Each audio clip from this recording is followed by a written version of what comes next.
Hey, can you find a water bottle for me? Something so simple.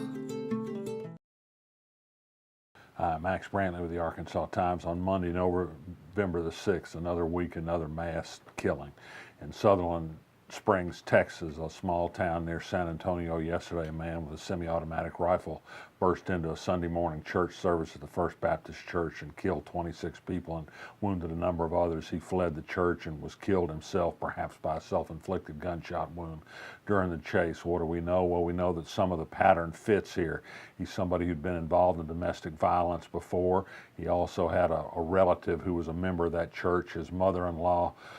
We do know that guns didn't make people safer at that particular church. The Attorney General of Texas, however, says that what we need are still more guns in church, even though the U.S. has twice the number of guns per person as any other country in the world, almost one for every citizen, 89 guns for 100 people in the United States. Donald Trump in Japan said this wasn't a gun issue, but it was a mental health issue. But the Trump administration, the Republican Congress, is intent on cutting the money spent in Medicaid and the Children's Health Insurance Program. These are the two biggest sources of mental health treatment in the country. Sometimes treating people young prevents problems when they grow up to be adults. So if it's a mental health problem, perhaps we should deal with it in ways that might produce some productive results. The tax bill still pens in Congress, and that's big news. Arkansas Advocates for Children and Family points to a new study that shows it will overwhelmingly benefit the wealthy. The top 1% will realize most of the benefits in Arkansas, and over time, the small benefits that go to lower income people, particularly at the bottom of the scale, will actually decrease and not get much better. It'll be a pittance for poor people and a boon for rich people, and over time, an even bigger boon because some of the things that happen in future years, such as the elimination of the estate tax.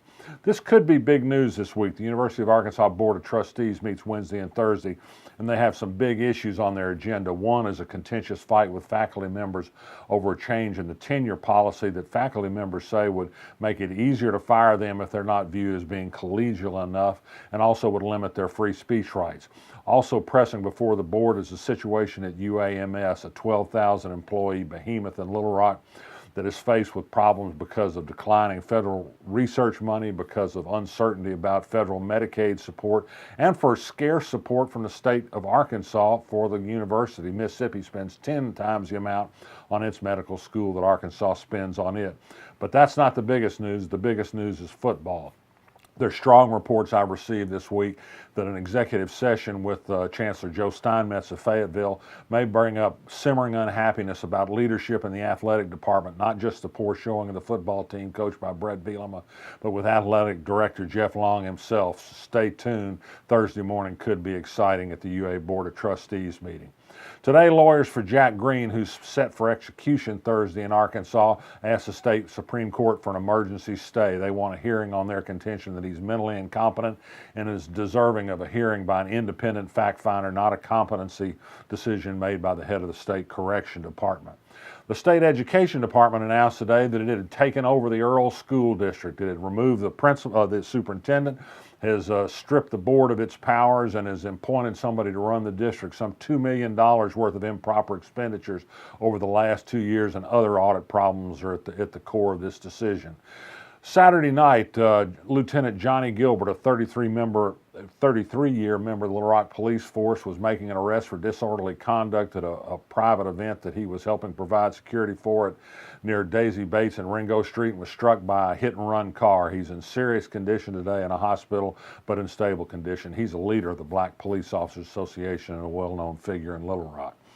Also, Tom Cotton featured in a big profile by famous writer Jeffrey Toobin in this week's New Yorker. Generally favorable, I think. They see him as an ambitious man, aiming perhaps for the White House someday. Said he's a Trumpism full-born, a supporter of the president, and perhaps can articulate things that Trump believes in somewhat better than the president himself can. He's brought down a few points on the charisma grounds, which should be no surprise to anybody in Arkansas. And finally, speaking of Arkansas figures making it on the national stage, Sarah Huckabee Sanders was featured in a long skit on Saturday Night Live. Saturday night, not particularly flattering.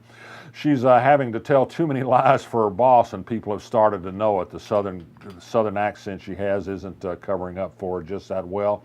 Worse than that, Frank Bruni of the New York Times wrote a column Sunday saying he missed Sean Spicer. He said that, and sometimes he would at least acknowledge he was having to tell lies for the boss. Sarah Huckabee Sanders just does it with a straight face. We have to resist that sort of thing. I'm Max Brantley. I'll be back tomorrow.